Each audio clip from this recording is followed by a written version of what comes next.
Abrir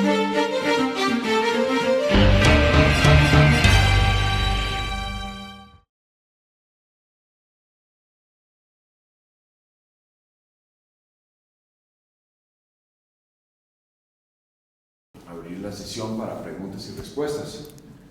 No, ¿quién se anima? Buenas tardes, Martín de Lucero, profesor investigador de la Flaxo México. Tengo varias dudas que me despiertan, sobre todo el último trabajo que vienes realizando, Benjamín.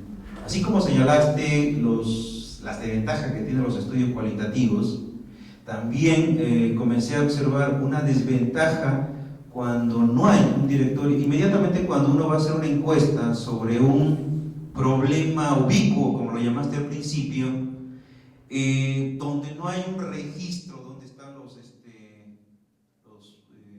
informales, entonces el marco muestral de la cual uno tiene que hacer la selección, tú bien lo dices, después de lo que han contestado, que no tiene seguro, inmediatamente le hace la pregunta, y a pesar, concediendo que hay 2/3 de la población en ese mercado, digamos, que por ahí uno puede escudarse y decir, bueno, son 2/3 del mercado que está en la informalidad, y por más que yo escoja, siempre voy con la probabilidad de 0.33 más o menos.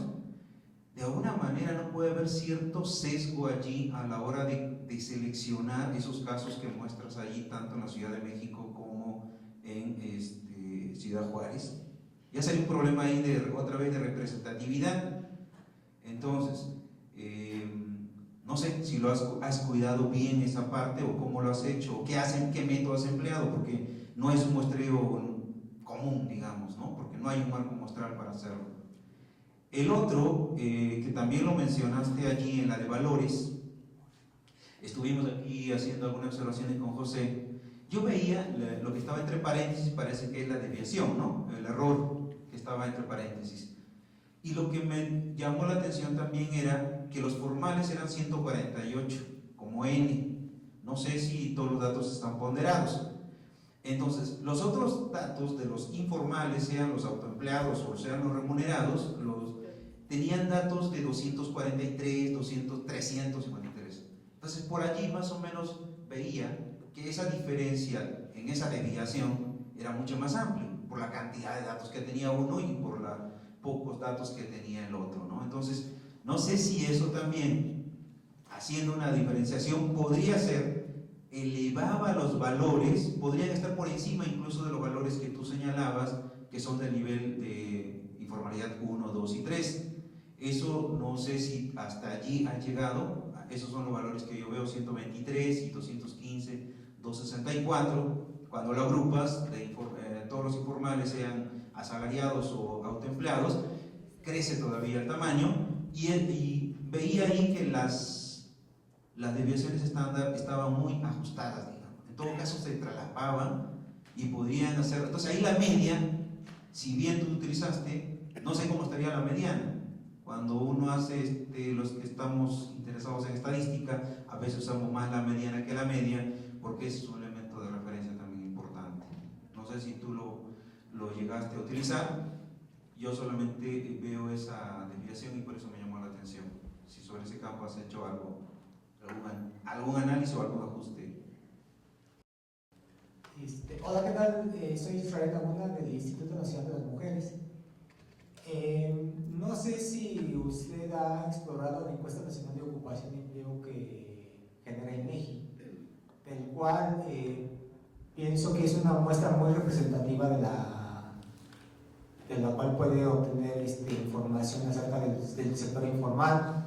A la vez también puede obtener usted también muchas características sociodemográficas de la población.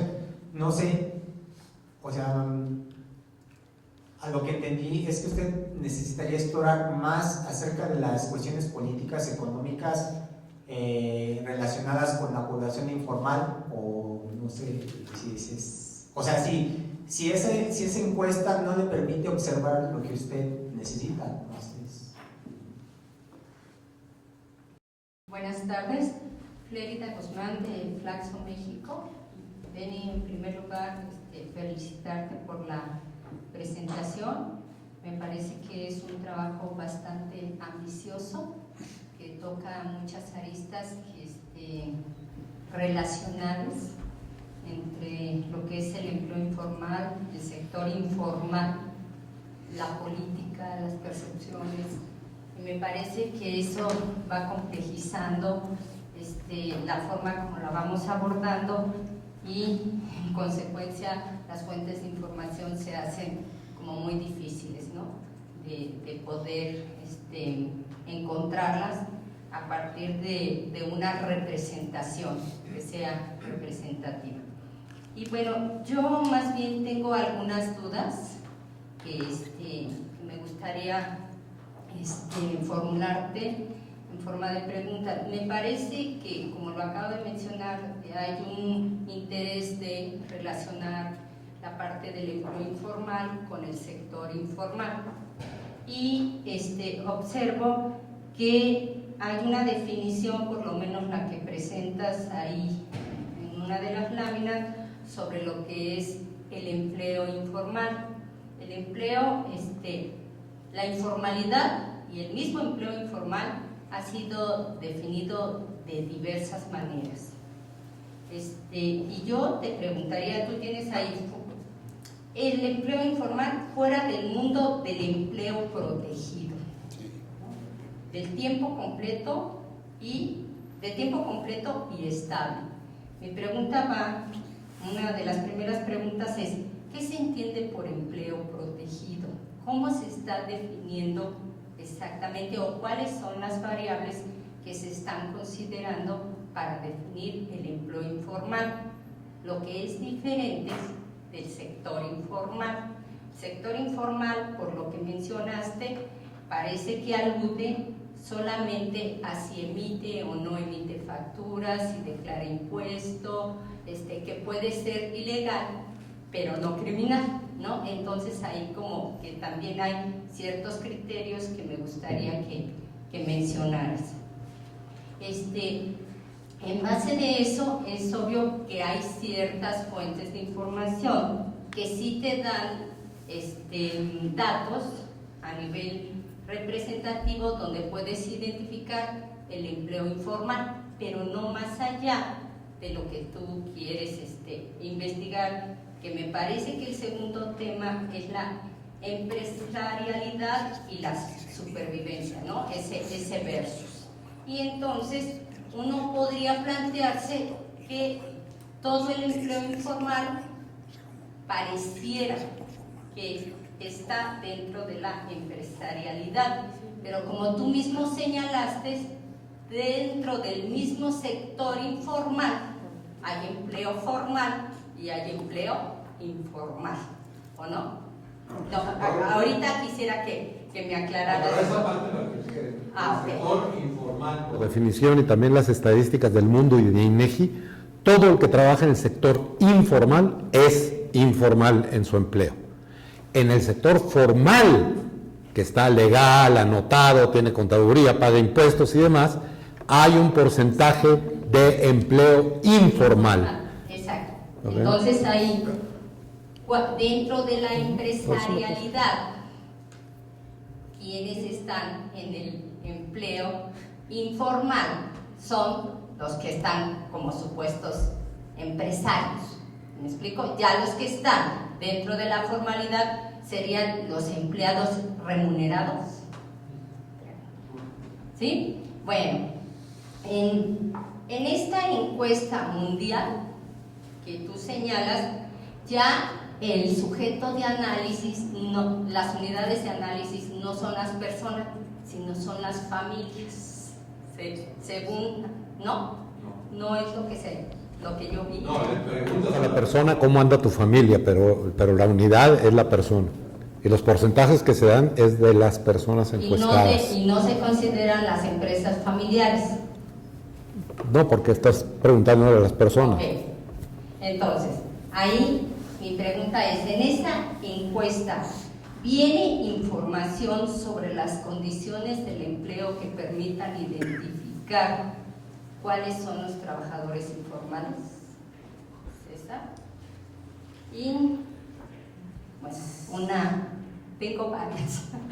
Bueno, ahorita nada más esas, porque después Pues de una vez todo. No, una vez. Sí, de una vez. Sí, es que Si no, voy yo detrás de ti, mejor tú. bueno, y entonces, en función de estas opiniones que hacen en las dos ciudades que consideran a empleadores, a empleados y autoempleados, ¿por qué no se consideraron a los empleados no remunerados? Que es otra categoría que está en INEGI. Nada más esas. Bueno, contesto. Lo más rápido que Una pueda. última importantísima, perdón. ¿Cómo manejas? Porque es como muy similar el concepto de informalidad con precariedad del empleo. Nada más. Bueno, a ver, primero lo de Martín. A ver, en muchísimas encuestas, Martín, como bien lo sabes, se utilizan filtros. Para empezar, digo, si tú quieres saber la opinión de las mujeres acerca de Obama, pues solamente entrevistas a las mujeres, ¿verdad? Y si quieres saber la opinión de gente de cierta clase social para abajo sobre algún asunto, y eso es lo que te interesa, pues entonces haces filtro y aplicas eso nomás a quienes te interesa, ¿no?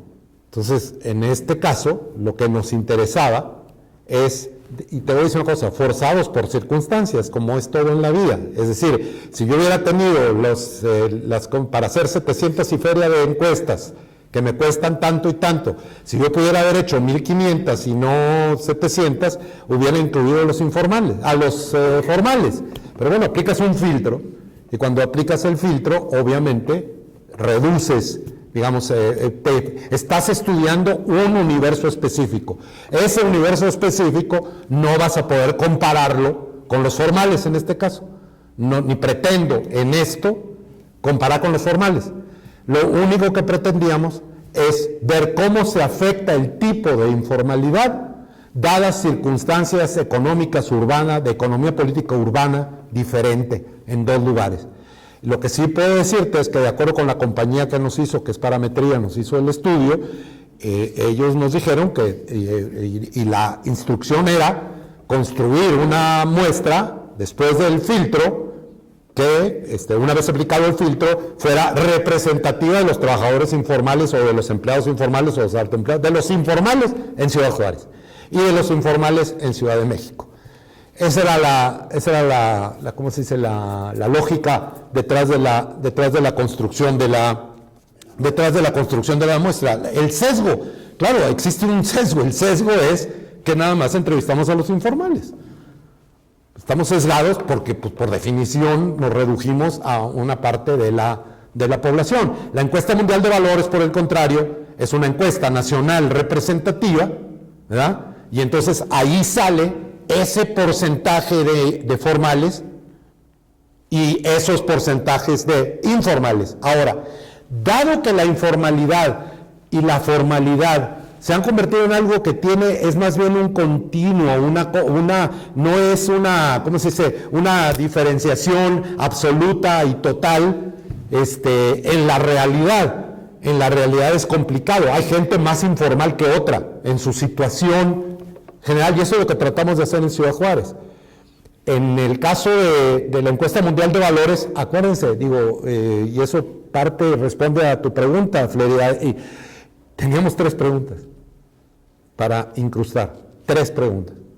Lo que me permitieron esas 3 preguntas es identificar a todo tipo de informales dentro de la muestra nacional representativa de los ciudadanos de México, que eso es lo que ellos hacen una encuesta de ¿cuánto? 1500, o en este caso no sé si en la encuesta mundial de valores hacen, no me acuerdo en este momento, pero hacen una encuesta representativa general, una muestra representativa general, y ahí encontramos cuántos de ellos son formales, de acuerdo con esa definición que tomé yo, ¿verdad? Y como en todas las cosas de esta naturaleza, el chiste es declarar cómo lo defines, ¿eh? El problema muchas veces de los estudios, precisamente lo que a mí hay veces me molesta, de muchos estudios cualitativos es que de alguna manera las definiciones de las variables no están bien claras, no están bien definidas, no están bien operacionalizadas. No es que sea obligatorio que así sea, pero sucede muchas veces y es difícil descubrirlo. Bueno, los resultados pues son tal y como son, es decir, los informales en este caso, ¿verdad?, así definidos como puramente formales, los formales, perdón, puramente formales, son esos 100 y feria que salieron. Pero tú podrías en muchos sentidos decir formales 1, formales 2, formales 3, formales 4, que entre más te mueves, menos formales son, en lugar de decir informales. Estamos estableciendo un continuo entre formalidad e informalidad. Y luego lo otro ya lo completas con el tipo de ocupación, que es, y que otra vez, el tipo, trabajé con los tipos que ellos preguntan. Ahí no puedo meter cuchara de decirles, preguntas por ejemplo si trabajan en la calle o no. No lo tenía. Yo trabajo con lo que tienen ellos. Entonces ahí encontré que se podía distinguir entre gente que trabaja por salario y gente que trabaja por, ¿cómo se llama? Por esto. Y por supuesto, no remunerados y remunerados no aparecen en la encuesta mundial de valores. Entonces trabajo con lo que hay. ¿Es insatisfactorio? Sí, pero bueno, pero es entre hacerlo o no hacerlo. Luego, de los censos, perdón compañero, no oí cómo. ¿Israel? Ah, bueno.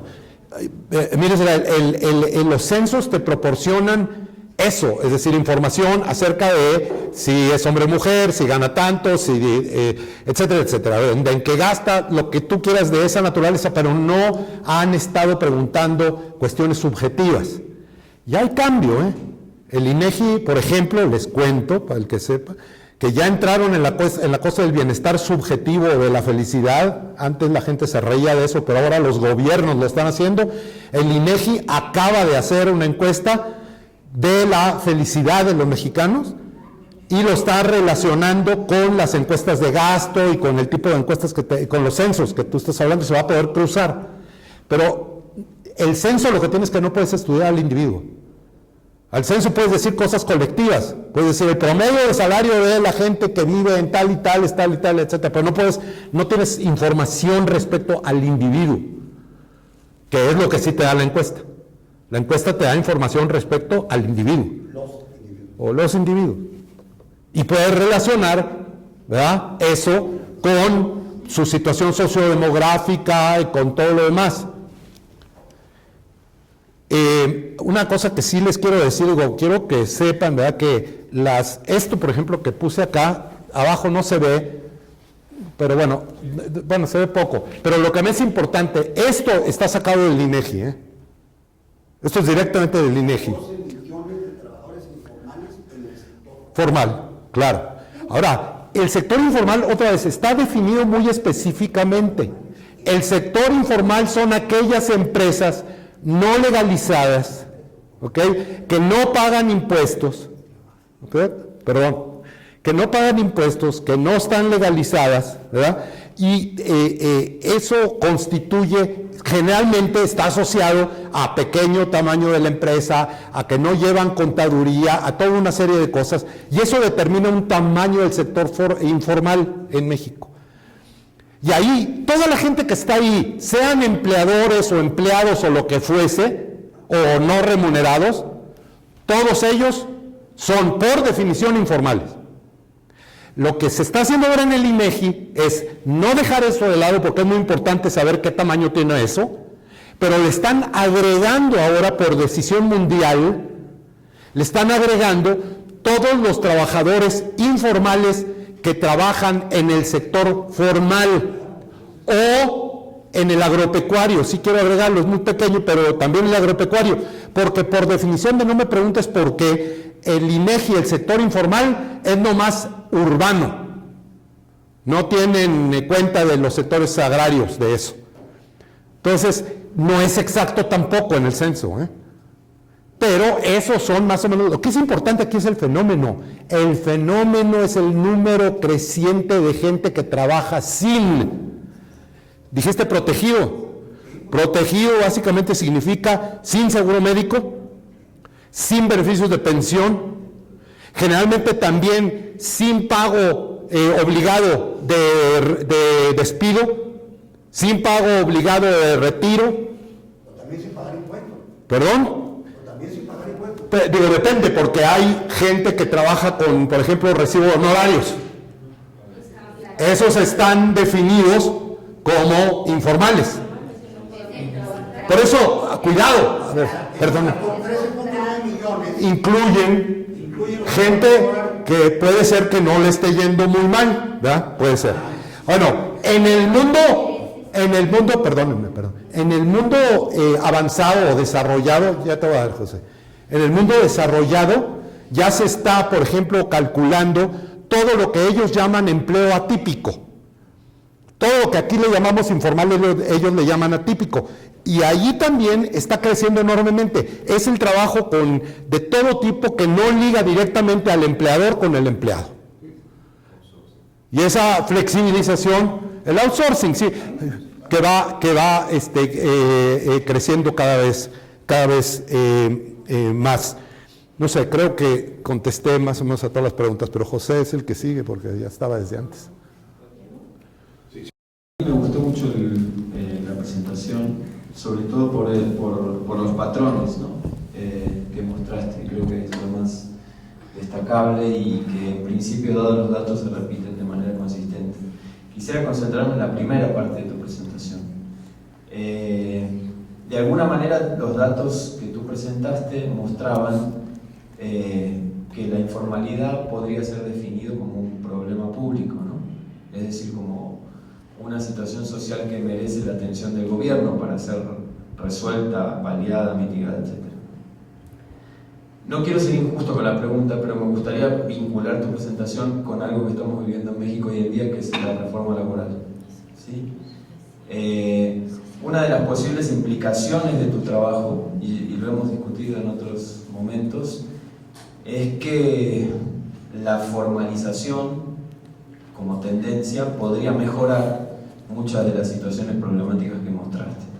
Sin embargo, la orientación de la reforma laboral no necesariamente va orientada a una mayor protección o a una mejora de la precariedad laboral de los trabajadores que en principio serían formales, es decir, que estarían contratados por las empresas, ¿no?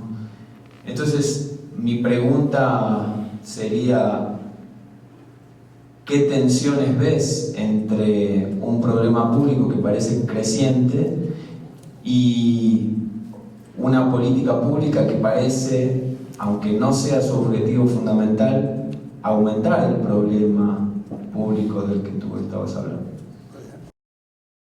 Más que, bueno, felicidades. Quería apuntar unas cosas que se hablaban sobre el muestreo, o sea, son simples comentarios. Finalmente, el que una muestra sea grande o sea chica no te garantiza la representatividad.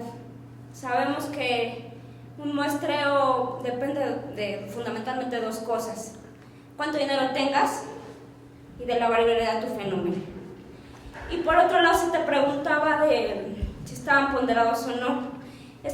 Como estás aplicando pruebas que cuadradas, no pueden estar ponderados, porque si no, todo se vuelve representativo. Entonces considero que tu estadística está bien aplicada. Nada más. ¿Qué tal? Rodrigo Salazar, de Flaxo.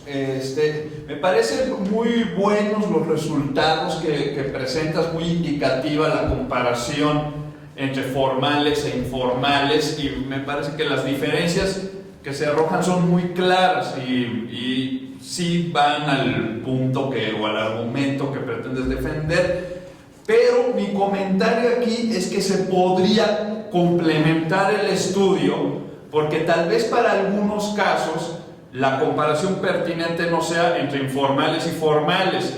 Si la economía o la sociedad es como el argumento dice que funciona, los informales no tienen una elección entre ser formales o informales, sino que la elección es entre la informalidad y el desempleo. Entonces tal vez para algunas de las variables en que estás comparando, valdría la pena comparar informales con desempleados y ver si en esa comparación, a pesar de que en realidad no lo son, pero tal vez en esa comparación resultaría que los informales son más empresariales que los desempleados, ya que no lo son más que los formales. No, esa es la única idea que se me ocurre. Directamente, un segundo nada más. Porque me interesa mucho. Primer problema, Rodrigo, como bien sabes, en México, cuando haces la cuenta de los desempleados, son el 4% de la población.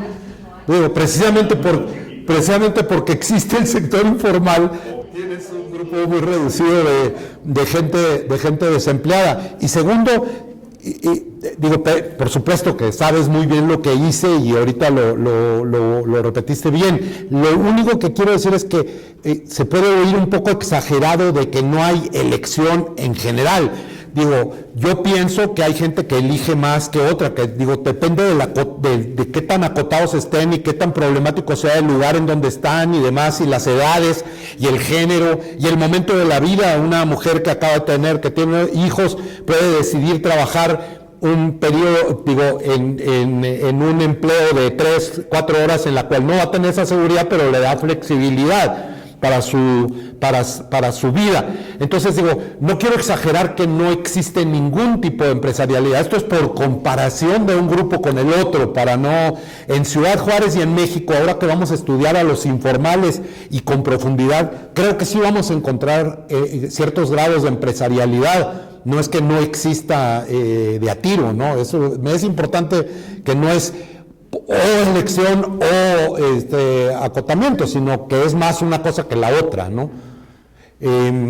¿Había otra pregunta o hay otra pregunta todavía?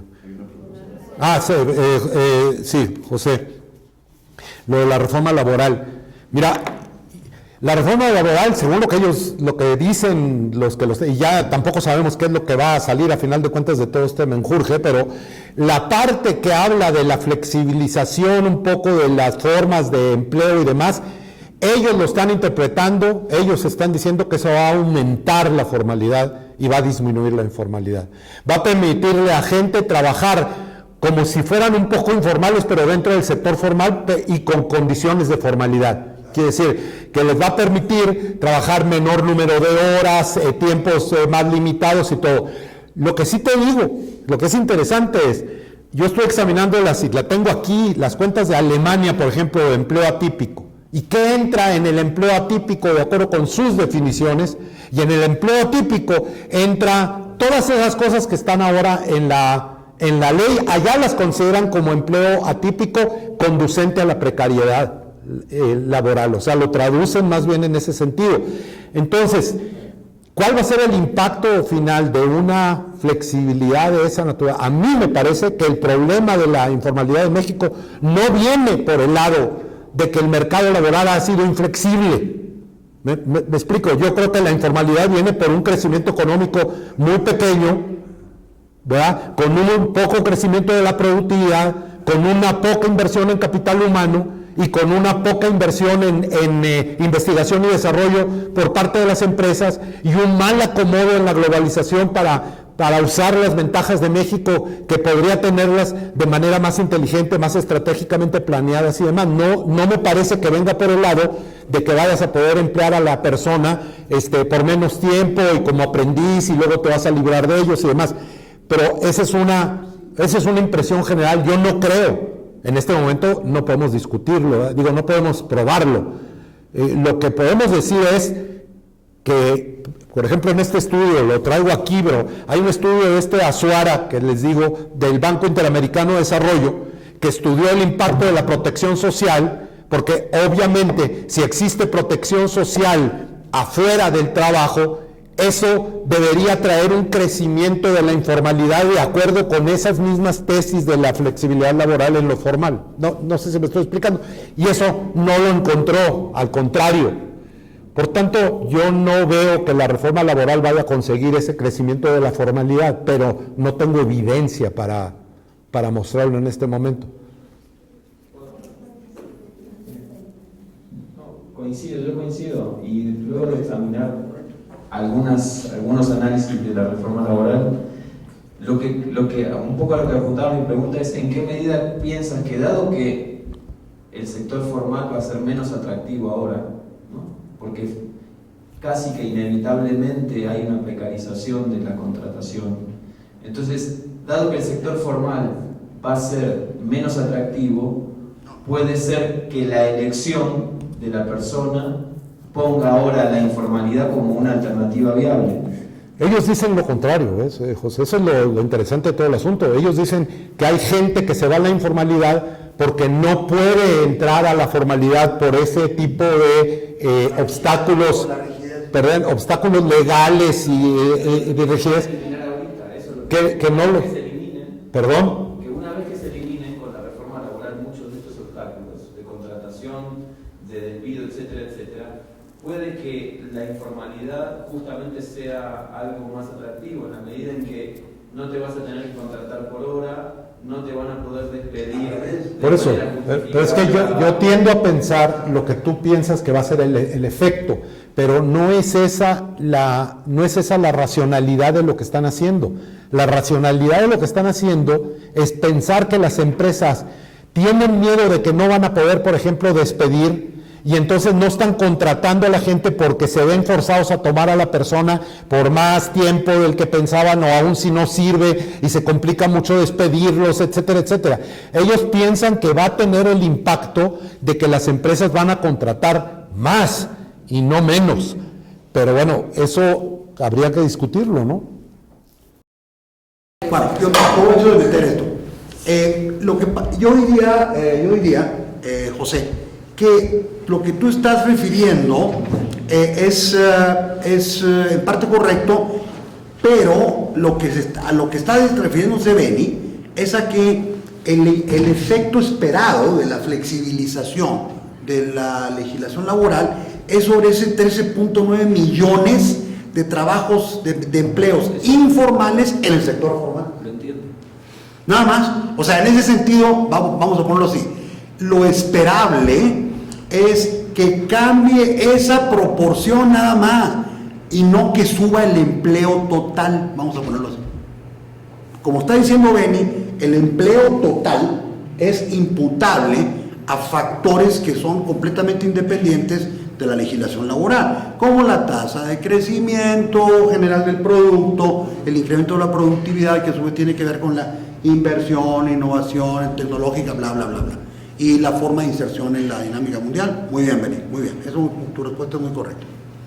Pero el cambio legislativo va presumible o buscado, tiene que ver no con no con la cantidad total del empleo, sino nada más con pasar a esos 13.9 millones al sector, que son empleados informales dentro del sector formal, darles un poquito de mejores condiciones al flexibilizar su contratación. Bueno, entonces, si los vas a contratar por 4 horas y no tiene problema de despedirlo a los 6 meses, pues sí, o sea, va a crecer el empleo formal, pero no el empleo total. Bueno, eso yo lo entiendo. Lo que yo digo es que va a suceder lo contrario. O sea que dado que el empleo formal me va a ofrecer... Dado que el empleo formal me va a ofrecer menos beneficios, es menos atractivo, incluso si estoy hoy en el sector informal. Hoy en día la rotación laboral en México es del 70% anual. Significa que 7 de cada 10 personas no mantienen el mismo empleo en un año. No me parece que sea un dato menor. ¿No? Entonces, ¿en qué medida se quiere mejorar o aumentar la contratación o formalizar a los informales? Si hoy en día la rotación es altísima. Yo creo que es en la dinámica del empleador. Yo solo quiero hacer un comentario. Un momento, lo que pasa es que faltan el pero es en esta, nada más para aclarar, es que son diferentes evidencias a partir de las cuales estamos tratando de llegar a un punto de vista. Tenemos el abordaje del empleo, que es muy diferente a un análisis de las empresas del sector formal. Análisis de empresas, cuántos contratan, en qué condiciones, y no tenemos nosotros ahorita esa evidencia como para poder relacionar estos aspectos de si afecta o no afecta, qué están considerando, qué no se está considerando, porque la evidencia que tenemos aquí es de cómo se está comportando el empleo, no el sector formal con sus diferentes empresas solamente. Bueno, felicitarte por tus hallazgos. En el caso de las dos ciudades, ¿hasta qué punto pudieron ver la percepción que tenían las personas, en el sentido de que si ellos eligieron, hasta qué punto eligieron estar en la informalidad o no? ¿Sí? Y lo otro es, dentro de los hallazgos que tienes, estar en ese sector formal o formal siendo informal. ¿Cómo media la educación en esos dos hallazgos, sobre todo en la Latinobarómetro, en la encuesta mundial? ¿Qué efecto tiene la educación, que ya no es una elección del individuo, sino ya es una barrera que trae el individuo, que lo fuerza a estar ya sea en el sector formal o en el sector informal? ¿Y qué decir por otro lado, ante los que dicen, se habla de atípico, cuando lo atípico siempre ha sido en nuestros países ser informal y estar precario? Lo típico.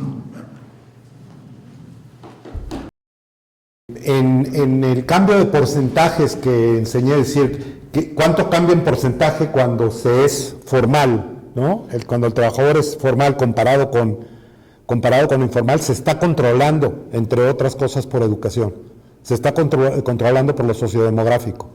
Entonces digo, obviamente la informalidad tiene una relación positiva con la falta de educación, o con la educación más, con un nivel educativo más bajo, pero tiene también un impacto independiente del nivel de educación, que es lo que se trata de ver en esas particulares gráficas que puse del cambio de porcentaje. Es como muchas otras cosas, ¿no?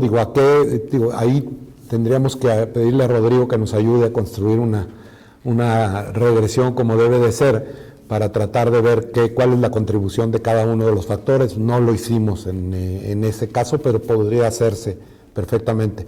Lo de Ciudad Juárez todavía estamos en trabajo. Hemos encontrado diferencias, encontramos más empresarialidad en Ciudad Juárez que en la Ciudad de México, y tiene diferentes historias. La Ciudad Juárez tiene una gran cantidad de gente que llegó impulsada atraída por el desarrollo de la maquiladora, de la maquila.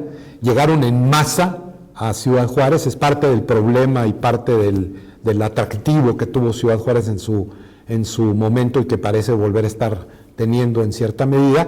Pero por el otro lado, cuando esa gente, cuando se viene la crisis económica, para decirlo fácil, y ya es la segunda que sucede en el periodo reciente, pero en el 2008 cuando hicimos la encuesta, acababa de suceder la crisis, y había mucha gente que había salido de allá y estaba buscando cómo sobrevivir en esa situación. Yo me imagino que tiene un impacto, pero me da miedo hablar de esto porque no lo tengo todavía lo bastante asimilado. Lo que sí me es claro es que vamos a encontrar diferencias fuertes entre la Ciudad de México y simplemente la existencia de un sector público tan enorme como existe en la Ciudad de México, la variedad de posibilidades de actividad económica en la Ciudad de México comparada con Ciudad Juárez y demás, pues te da un diferente perfil, que es el que estamos interesados en investigar. Bueno, Benjamín, queremos agradecer muchísimo esta sabrosa conferencia que has dado el día de hoy. Invito a todos a darle un aplauso a Benjamín.